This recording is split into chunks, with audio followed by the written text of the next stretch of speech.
Assalamualaikum warahmatullahi wabarakatuh. Nama saya Alifah Fauzi dari kelas 5 Shift 2 Akuntansi dengan NIM 1962201449. Di sini saya akan mempresentasikan legitimasi teori bab 3 teori akuntansi. Di sini yang pertama legitimasi teori menurut para ahli. Yang pertama dari Gray, Coty, dan Levers pada tahun 1995, teori legitimasi merupakan perspektif teori yang berada dalam kerangka teori ekonomi politik. Yang kedua, terdapat perspektif dari Mayer dan Scott tahun 2009 yang merupakan legitimasi merupakan akar dari kesesuaian antara organisasi dengan lingkungan budayanya. Lalu selanjutnya ada Suchman tahun 2015 yang mengemukakan kalau legitimasi dapat dianggap sebagai upaya suatu entitas untuk meyakinkan berbagai pihak bahwa tindakan yang telah berlakukan merupakan tindakan yang dibutuhkan, pantas ataupun sudah sesuai dengan sistem norma, nilai, kepercayaan, dan definisi yang dikembangkan secara sosial. Selanjutnya, legitimasi diberikan oleh berbagai pihak-pihak di luar perusahaan, namun legitimasi mungkin saja dapat dikendalikan oleh perusahaan itu sendiri. Pendapat menurut Grefhar tahun 2002. Hal ini menunjukkan bahwa perubahan yang terjadi dalam nilai dan norma sosial menjadi suatu motivasi bagi perubahan organisasi dan juga suatu sumber tekanan bagi legitimasi organisasi. Ini menurut Donovan tahun 1999. Legitimasi merupakan sistem pengelolaan perusahaan yang berorientasi pada keberpihakan terhadap masyarakat atau society, pemerintah, individu, dan kelompok masyarakat. Selanjutnya, untuk itu, sebagai suatu sistem yang mengutamakan keberpihakan atau kepentingan masyarakat, operasi keberpihakan atau kepentingan masyarakat, operasi perusahaan harus sesuai dengan harapan di masyarakat. Pendapat menurut Woodward, Edwards, dan Birkin pada tahun 1999. Legitimasi dapat diperoleh manakala terdapat kesesuaian antara keberadaan perusahaan tidak mengganggu atau sesuai kongruen dengan eksistensi sistem nilai yang ada dalam masyarakat dan lingkungan. Ketika terjadi pergeseran yang menuju ketidaksesuaian, maka pada saat itu legitimasi perusahaan dapat terancam. Ini menurut Mayer dan Scott pada tahun 2009.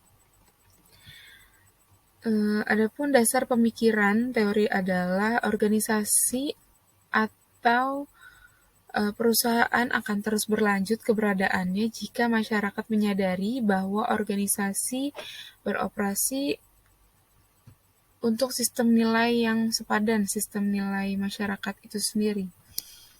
Selanjutnya, teori legitimasi menganjurkan perusahaan untuk meyakinkan bahwa aktivitas dan kinerjanya dapat diterima oleh masyarakat. Dengan adanya penerimaan dari masyarakat tersebut, diharapkan dapat meningkatkan nilai perusahaan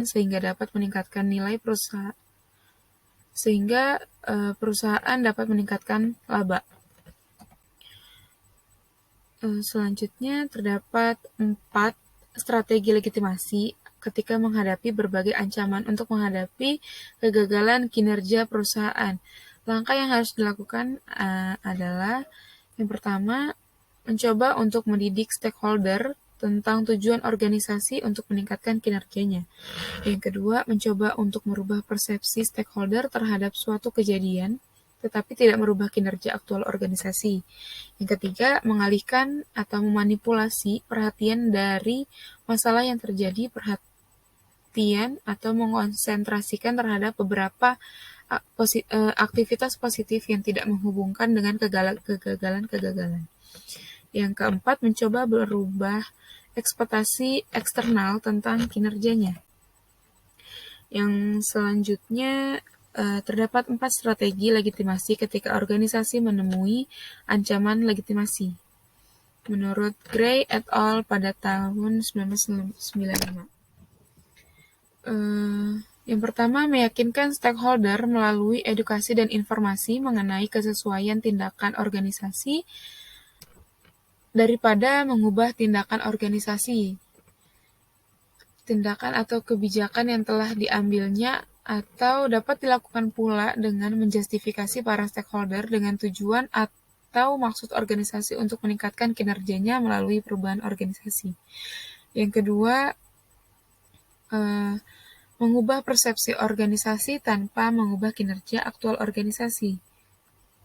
Yang ketiga, mengalihkan perhatian dari isu-isu penting ke isu-isu lain yang berhubungan pada jalur yang sesuai dengan melewati pendekatan emotif symbols untuk memanipulasi persepsi stakeholder. Yang keempat, mengubah ekspektasi eksternal tentang kinerja organisasi.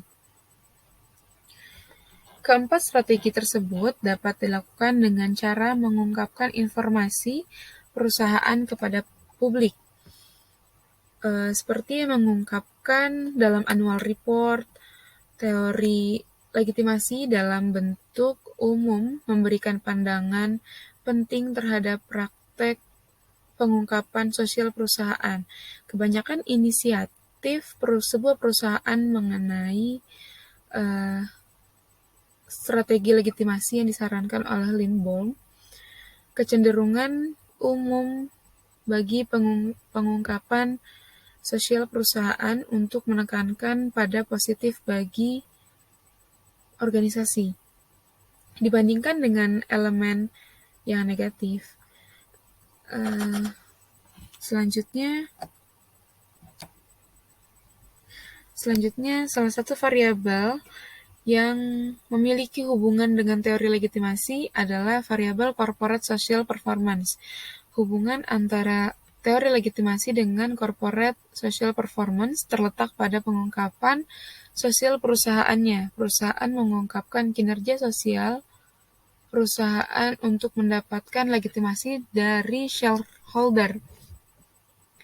Ketika perusahaan mendapatkan legitimasi dari shareholder, maka citra perusahaan akan meningkat, sehingga economic performance akan meningkat yang ditandai dengan naiknya harga saham dikarenakan investor tertarik untuk berinvestasi.